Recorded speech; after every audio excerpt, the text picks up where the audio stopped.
All right, so here's a video for note 7-3 sample means. So in the previous lesson, we learned about the sampling distribution of p hat. In this lesson, we're going to talk about the sampling distribution of x bar. So,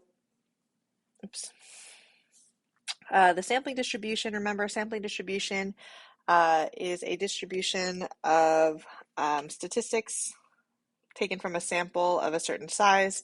So basically, if we take a sample, calculate an x bar, put it on a graph. Take a sample, calculate an x bar, put it on a graph. That would be a sampling distribution. So the mean of your sampling distribution is equal to whatever the true mean is of the population. For spread, we look at standard deviation. So the standard deviation of our sampling distribution is equal to the standard deviation of our population divided by the square root of n.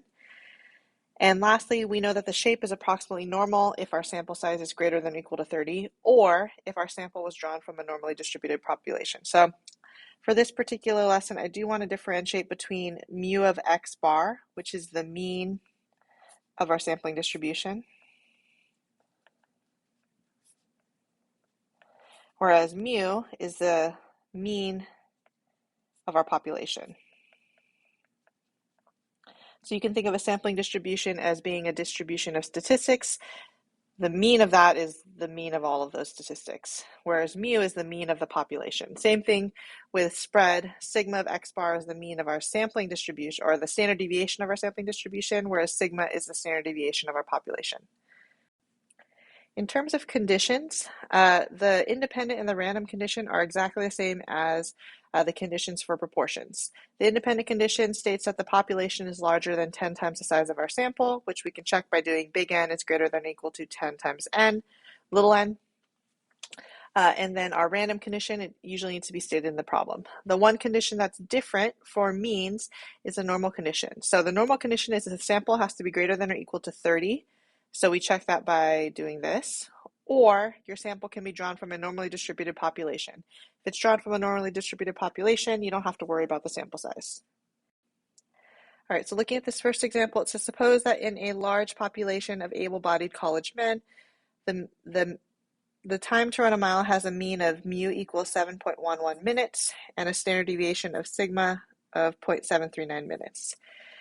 It says, if a sample of 100 college men are chosen randomly, what is the probability that their average time for the mile is 7 minutes or less? So for the first step, we're going to identify n, mu, sigma, and x bar. So in this problem, the mean problems tend to be a little bit easier because it kind of explicitly states what is mu versus what is x bar. So in this problem, let's start with n is our sample size. So that's 100 college men. Mu in this problem is our population mean. So that's going to be the 7.11 minutes. Sigma is also stated in this problem. That's 0.739 minutes. And then lastly, x bar can usually be found in the last sentence, same way that p hat can usually be found in the last sentence. That's going to be 7 minutes. Might be a good idea to also identify what big N is, since we know that the statistic describes the population. So this statistic is describing our large population of able-bodied college men. So we're going to say able-bodied college men.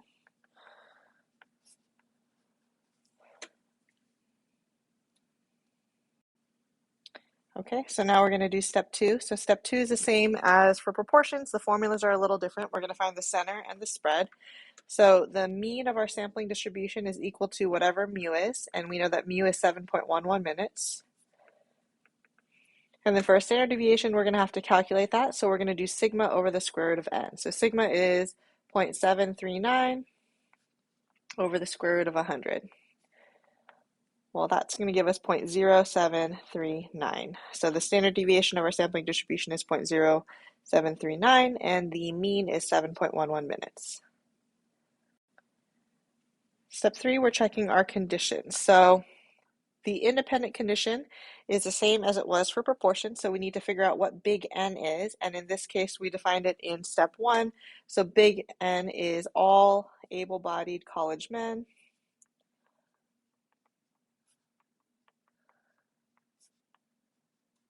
And we have to check if that's greater than or equal to 10 times our sample, which is going to be 1,000. And that's definitely reasonable to assume.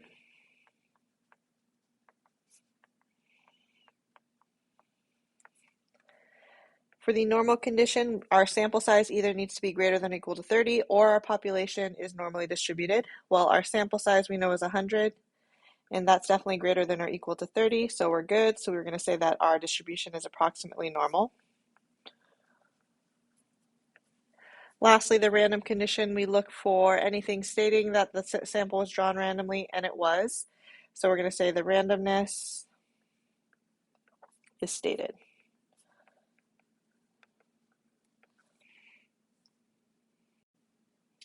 All right, for step 4, we're going to do our calculations. So we're going to get the z-score and the probability. So the formula is pretty much the same as it was for proportions.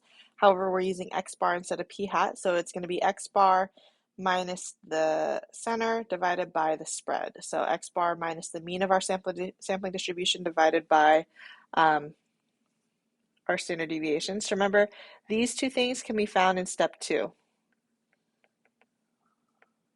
We calculated those in step 2.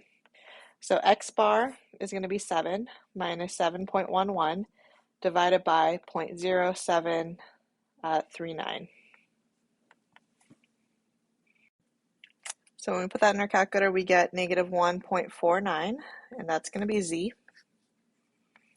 And then we're trying to find the probability that z is, since it says or less, so less than negative 1.49, which means that we're just going to look up negative 1.49 in our z-score table, and whatever we get, that's what our probability is. So when we look up negative 1.49, we get 0.0681, so that's our probability.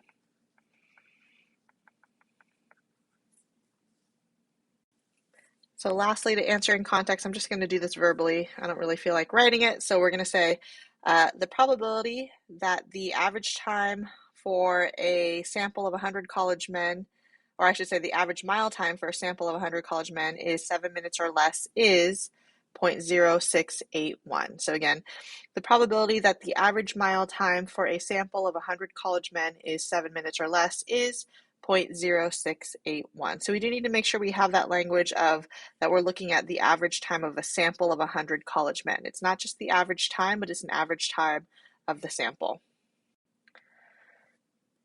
All right, so for example 2, instead of going over it completely, what I think is best is if you try it on your own, and then what you can do is you can actually compare your answers to the answers here.